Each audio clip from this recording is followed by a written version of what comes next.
जे कौन पुराण जदि नारद नाई से पुराण मजा नाई सत कथा केस वकिल नथिले केसटा मजा नाई सिंधी पुराण रे नारद नथिले मजा नाई अच्छा एना नाटुआ शेखर हां हां एनु से विचार कले नारद कोन कहले केते दिन तो युद्ध देखिनी देखिनी युद्धना को किम लगेबा ओटे कली देखिबा देखिबा ए चिंता करी से तो भगवान को परम भक्त एही परि भगवान को नाम गाइले विभु हे भुवना नंदवर्धन विभु हे भुवना नंदवर्धन कंदर पाऊँ कोटि सुंदर कंदर पाऊँ कोटि सुंदर अरे भव माया बंधन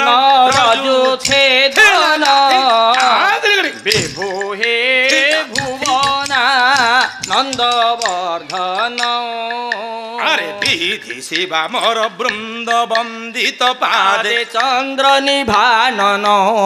विधि शिवा मोर वृंद वंदित पादे चंद्र निभानन अरे शुद्ध तप्त सुवर्ण कांति प्रखर हासनि शोभन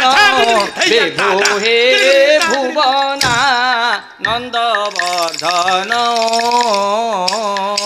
हे महाप्रभु कलिंदात्मजा पुलिन कलिंदात्मजा पुलिन आहे बन भूवि विहार नंदन नंदन कलिंदात्मजा पुलिन अरे काली उरग भोगरलास विनोद पद्म विलोचन काली उरग भोगलास विनोद पद्म विलोचन अरे गोपिका स्तन कुंकुमांकित गोपिका स्तन कुंकुमांकित रक्ष रक्षनि शोभन विभु हे भुवना नंदवर्धन तारे ना ना ना ना ना आपको लिखले कवि कौन अरे चिकीटी नूप किशोर चिकीटी नूप किशोर अरे चंद्रराजी अमरावती ईश्वर चिकीटी नूप किशोर भासिले अति आदर करी तब पाद पदारंबुज भासिले अति आदर करी तब पाद पदारंबुज पूर्ण कर मम मानस विभु भय भीति धारण विभु हे भुवना नंदवर्धन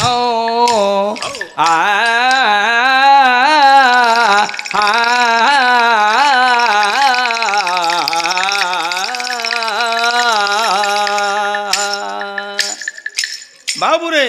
एही परी नारद हे प्रभु नाम गाई गाई लोमपाद राज्य रे पहुंची गले जाई दुखित मन रे लोमपाद बसी थिले आलोरे ब्रह्मा पुत्र जाइण मिलिले ब्राह्मण को देखी राजा दंडवत हेले राजा दंडवत हेले काले नारद हे कल्याण बाछिले देखिले राजांक मुख सुखी जाई अछि तांक मुख जाई सुखी पद्म फूल बासी परी मुख जाए मौली छी अरे सजकंज बासी पद्म सज पद्म बासी पद्म सजकंज बदन भलिया मुखटी राजांकर मलिन पड़ी जाइछि कहले महाराज ए सुंदर रजा पिला तुम्हें तमरा मुह सबले चहटिया कथा ए दशहरा कुमार पुन्नै खेल रे पैसा हारि देल कि हे रजा जाइथिले जुआ खेलिया दशहरा कुमार पुन्नै हारि देल कि हे गंजाम कथा कहला ଦଶହରା କୁମାର ପୁଣି ଖେଳିବାକୁ ଯାଇଥିଲେ ସିଏ ଜୁଆ ଖେଳିବାକୁ ଆକାଳେ ଯାଇଥିବେ ଆରେ ଶୁଣେ ହଁ ପ୍ରଜାମାନେ ଯେଉଁମାନେ ଦାୟିତ୍ୱବାନ ସେମାନଙ୍କର ଅସୁବିଧା ହେଲେ ନିଜର ପ୍ରଜାମାନଙ୍କର ସନ୍ତାନକୁ ବହୁତ ଦୁଃଖ ଲାଗେ ତାଙ୍କେ ଖେଳିବାଟା ହାରିବାଟା ବଡ଼ ଗୁରୁତ୍ୱ କଥା ନାହିଁ ନାହିଁ ନାହିଁ କିନ୍ତୁ ଗୁରୁତ୍ୱ କଥା ହେଲା ତାଙ୍କର ପରିବାର କଥା ତାଙ୍କର ରାଜ୍ୟ କଥା ହେଲା ଏଣୁ ଚିନ୍ତା କଲେ ହଁ ନାଇଁ ପ୍ରଭୁ ବ୍ରାହ୍ମଣଙ୍କୁ କହିଲେ ନାରଦଙ୍କୁ କ'ଣ କହିଲେ ସେମିତି କିଛି ନାହିଁ କିନ୍ତୁ ମୁଁ ଜାଣିପାରୁନି ମୋର କ'ଣ ଭୁଲ ଅଛି ଆରେ ନା କ'ଣ ଭୁଲ ନା କାହିଁକି 12 ବର୍ଷ ମୋ ରାଜ୍ୟ ରଣାବୃଷ୍ଟି ମୁଁ ଜ୍ଞାତରେ ମୁଁ କିଛି ଭୁଲ କରିନାହିଁ ଯଦି ହେଇଛି ମୋ ରାଜ୍ୟରେ କିପରି ବର୍ଷା ହବ ବର୍ଷା ନ ହବା କାରଣ କ'ଣ ଆଉ ପ୍ରଥମ କଥା ମତେ କୁହ ଆଉ କେମିତି ବର୍ଷା ହବ ସେତେବେଳେ ନାରଦ ଚିନ୍ତା କଲେ ଆ ରାଜ୍ୟ କାହିଁକି ବର୍ଷା ନହିଲା ବୋଇଲେ ଏଣୁ ସେ ତ ଆଜ୍ଞା ତ୍ରିକାଳଦର୍ଶୀ ଜ୍ଞାନ ମୂର୍ତ୍ତି ନାରଦ ମୁନି ତ୍ରିକାଳ କଥା ଜାଣନ୍ତି ଆଚ୍ଛା ସେତେବେଳେ ନାରଦ ହେ ଅଙ୍ଗୁଷ୍ଠି ଗଣିଲେ ହେ ଅଙ୍ଗୁଷ୍ଠି ଗଣିଲେ ହେଲୋ ମୋ ପାଦ ମୁହିଁ ଜାଣିଲି ବୋଇଲେ ବ୍ରହ୍ମ ଅଭିଶାପେ ପୀଡ଼ିତ ହୋଇଛୁ ରାଜନରେ ହୋଇଛୁ ରାଜନ ଏଣୁ ଅନାବୃଷ୍ଟି ହେଲା ତୋର ରାଜେଣ ରାମ ଗୋବିନ୍ଦ ଗୋବିନ୍ଦ ରାମ ରାମ ନବୀନ ସୁନ୍ଦର ହେ କୌଶଲ୍ୟାନନ୍ଦନ ଏଣୁ କରି ବ୍ରାହ୍ମଣଙ୍କ ଅଭିଶାପ ବାପା ତୁ ବ୍ରହ୍ମ ଅଭିଶାପ ପଡୁଛୁ ରେ ପୁଅ ଆଉ ଫିଟିବାର ନାହିଁ ନାହିଁ ହେଲେ ମୁନି ୟାର ମୁକୁଳିବା ପାଇଁ କିଛି ଉପାୟ ଅଛି ନା ନାହିଁ କହିଲ ନା ପ୍ରତ୍ୟେକ ଅଭିଶାପର ମଧ୍ୟ ତାର ମୁକୁଳିବା ପାଇଁ ବାଟ ଅଛି ନା ପ୍ରାୟଶ୍ଚିତ ପ୍ରତିକାର ଅଛି ନା ନିଶ୍ଚିତ ଅଛି ଅଛି ନା କ'ଣ ନା କଣ୍ଟାକୁ କଣ୍ଟାରେ କାଢି ଦେଲା ପରି ବ୍ରାହ୍ମଣଙ୍କ ଅଭିଶାପ ବ୍ରାହ୍ମଣଙ୍କ ଆଶୀର୍ବାଦରେ ନିର୍ବାରୀ ଆରେ ରେ ଯୋଉ ବ୍ରାହ୍ମଣ ଅଭିଶାପ ଦେଇଛି ତାଠୁ ବଳିଷ୍ଠ ବ୍ରାହ୍ମଣ ଜଣ ଆଶୀର୍ବାଦ କରିଦବ ସେ ଖଣ୍ଡ କଟିଯିବ ଏଇଟା ଉଡା ପଳେଇବ ଆଉ ହେଲେ ମୁନି ଏମିତି ବ୍ରାହ୍ମଣ କୋଉଠି ଅଛନ୍ତି ନା ଅଛନ୍ତି ବାପା ଅଛନ୍ତି ଋଷି ଅଛନ୍ତି ଆଣିପାରିଲେ ହେଲା ଅଛନ୍ତି ବଡ ବଡ ବାଇଗଣ ଶୁଣେ ବଡ ବଡ ବାଇଗଣ ବ୍ରାହ୍ମଣ ବାଇଗଣ କ'ଣ କହୁଛୁ ମୂର୍ଖ ବ୍ରାହ୍ମଣକୁ ଅପଭ୍ରଂଶ କରୁଛୁ ଶୁଣେ ଆରେ ନର୍ମଦା ନଦୀ ତଟ ଜଙ୍ଗଲ ମଧ୍ୟରେ ବିଭିନ୍ନ ପୁତ୍ର ଋଷିଶୃଙ୍ଗ ଅଛନ୍ତି ସେଠାରେ ଯଦି ତୁମେ ଆଣିପାରିବ ହେଲୋ ମୋ ପାଦ ଶୁଣ ଶୁଣ ହେ ନିଶ୍ଚୟ ମନରୁ କଟିଯିବ ହେ ଦ୍ୱନ୍ଦ ଶୁଣ ଶୁଣ ହେ ନବୀନ ସୁନ୍ଦର ଘନ ଶ୍ୟାମ ହେ ଯଦି ଆଣିପାରିବୁ ଋଷିଶୃଙ୍ଗକୁ ବାପା ଲକ୍ଷେ ବ୍ରାହ୍ମଣ ଅଭିଶାପ ମଧ୍ୟ କାଟୁ କରିବନି ସେ ଏମିତି ବର ପାଇଛି ଇନ୍ଦ୍ରଙ୍କଠୁ ତୋ ରାଜ୍ୟରେ ଏକାଥରେ ଆସିଲା ମାନେ ବର୍ଷା ହବ ତୋ ରାଜ୍ୟରେ ଏକାଥରେ ବାତ୍ୟା ହେଇଯିବ ହେଲେ କେମିତି ତାଙ୍କୁ ସେମିତି ମନେ ଆଣିପାରିବାର ଶକ୍ତି ସାହସ ଥିବାର ଅଛି ନା ଯଦି ବାପ କ୍ରୋଧ ପଡିଗଲା ସେ ଋଷି ଆଉ ବର୍ଷା କ'ଣ ହବ ସାଫା ଜଳିକି ଧ୍ୱଂସ ହେଇଯିବ ଆଉ କ'ଣ ହେଲେ କିଏ ଆଣିବ କିଏ ଆଣିବ ସଭା ଭିତରେ ଭାଳି ପଡିଲା ମୋ ଲୋକ ସେଠାବାର ଉଠିଣ ଯେ ଗଲା ମୁଁ ଯାଇ ଋଷିକି ଆଣିବି ପ୍ରଥମରେ ବିନୟରେ କହିବି ଯାଇଣ ଯଦି ନ ଆସିବେ ସେହି ମହାମୁନ୍ୟ ଯଦି ନ ଆସିବେ ସେହି ମୁନ୍ୟ ବଳପୂର୍ବକ ତାହାକୁ ଆଣିବି ନିଶ୍ଚୟ ତାଙ୍କ ଦ୍ୱାରା ବର୍ଷା କରା ରାମ ଜେ ଭଜ ରାମ ଜେ ଜୟ ରାମ ଜେ ନବୀନ ସୁନ୍ଦର ରାମ ଗୋଟେ ମନ ଉଠି ପଡିଲା କ'ଣ ଋଷି ଆସିବି ନା ଆଜ୍ଞା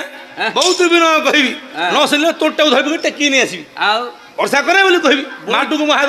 ତଳୁ ଭଳିଆ ଆପଣଙ୍କ ପାଖରେ ଆଣି ଛେଚିଦେବି ନାରଦ ବୋଇଲେ ବାପରେ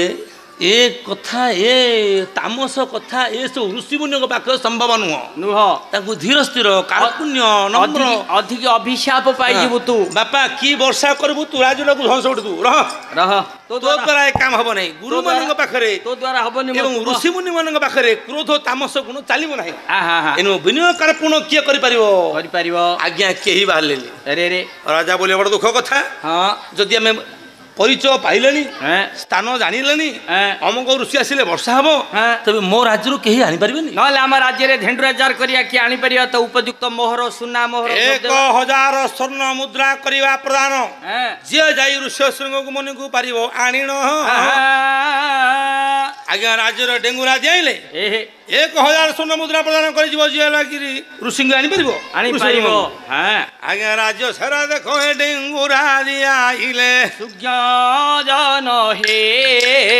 ଆଇରୁ ଶୃଙ୍ଗକୁ ଆଣିବ ବୋଇଲେ ସୁଜ୍ଞାନ ହେ ରାଜ୍ୟ ସାରା ଦେଖ ବୁଲୁଛନ୍ତି ପ୍ରଜାଗଣ ସୁଜ୍ଞାନ ହେ କେହି ମଧ୍ୟ ନିମନ୍ତ୍ରଣକୁ ନ କରିଲେ ଗ୍ରହଣ ରାମ ରାମ ହେ ସର୍ବାଶେଷରେ ଏକ ବେଶ୍ୟାପୁରେ ଗଲେ କହ ଶୁଣ ହେ ଜରତା ନାମକ ଏକ ବେଶ୍ୟା ଶୁଣୁଥିଲେ ଭଜ ରାମ ହେ ରାମ ରାମ ହେ ନବୀନ ସୁନ୍ଦର ଘନ ଶ୍ୟାମ ହେ ଆରେ ବେଶ୍ୟା ସାହିରେ ପହଞ୍ଚି ଗଲେ